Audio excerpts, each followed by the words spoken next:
Buenos días, el día de hoy vamos a empezar con el tema de textos literarios.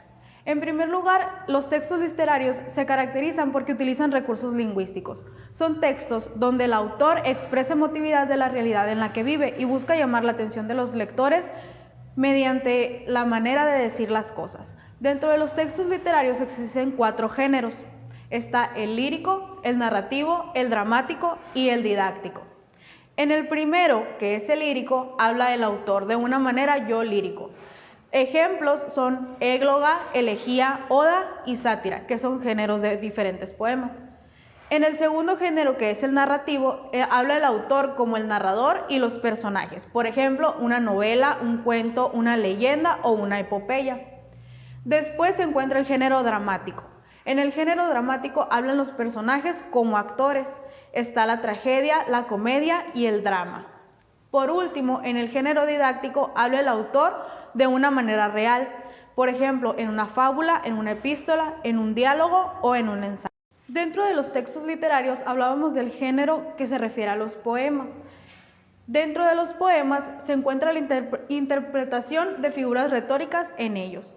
Una figura retórica es la forma de utilizar las palabras para formar las oraciones con un sentido más poético.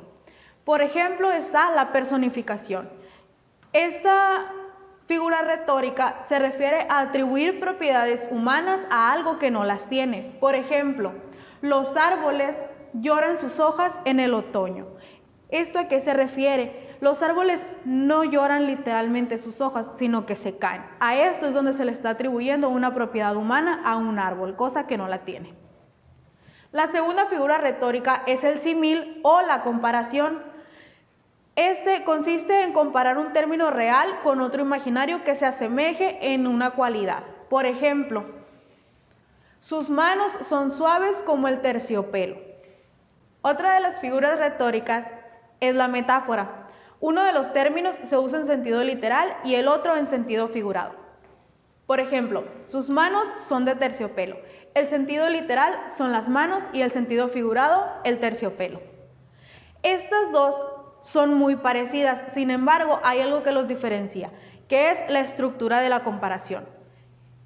En el símil se usa sus manos son suaves como el terciopelo. En la metáfora solo se compara las manos y el terciopelo. Después está la hipérbole, que consiste en exagerar, aumentando o disminuyendo de manera excesiva las cualidades o características de aquello que se habla. Por ejemplo, eres más lento que una tortuga. Y por último está la onomatopeya, que es una palabra formada por imitación de un sonido, ruido o incluso un fenómeno visual con el que se está vinculada semánticamente. Son las que se encuentran en las historietas o los cómics, como por ejemplo el boom de una bomba o el jajaja que usas en WhatsApp. Dentro de los textos literarios se encuentran también textos que pueden ayudarnos a predecir el contenido de una obra. Entre estos hay 2, la reseña y el prólogo. La reseña es una evaluación o crítica constructiva que puede ser positiva o negativa, depende de lo que el crítico esté analizando, de una obra, como un libro, una película, un videojuego, etc. Un prólogo es un escrito colocado al comienzo de una obra en el que se hacen comentarios sobre la obra o sobre su autor. ¿Por qué sobre su autor? Porque el prólogo puede estar escrito por una persona diferente al autor de la obra. ¿Cuál es la diferencia entre una reseña y un prólogo? La reseña es una evaluación, el prólogo solo es un escrito. Dentro de los textos literarios también se encuentra el uso de expresiones sinónimas y los pronombres. La sinonimia total es la completa igualdad de significados y es poco frecuente, pues 2 palabras de significados pueden tener usos diferentes. Por ejemplo, está la sinonimia conceptual, que es cuando varias palabras pueden ser permutadas en todos los contextos y tienen casi idéntico valor semántico. Por ejemplo, marido, esposo, anillo, sortija. Después está la sinonimia conceptual, que son palabras que pueden permutarse una por otra solo en determinado contexto. Por ejemplo, aflicción y dolor pueden tener el mismo significado, sin embargo, no se usan en este caso. Por ejemplo, tengo aflicción de muelas. También están los pronombres personales. Estas son palabras que señalan a una persona, animal o cosa para ser reemplazada al sustantivo en el sujeto. Por ejemplo, Pedro no es tan listo como él pensaba.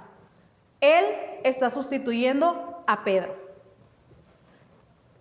Y para ayudarnos a usar los sinónimos y los pronombres está la sustitución léxica o pronominal, que es el procedimiento que se utiliza para mantener fluido un texto de carácter formal, es decir, evitar la repetición de palabras. Por ejemplo, tomé un automóvil para ir al aeropuerto. El coche era negro. Se está cambiando la palabra coche por automóvil para evitar la repetición de palabras.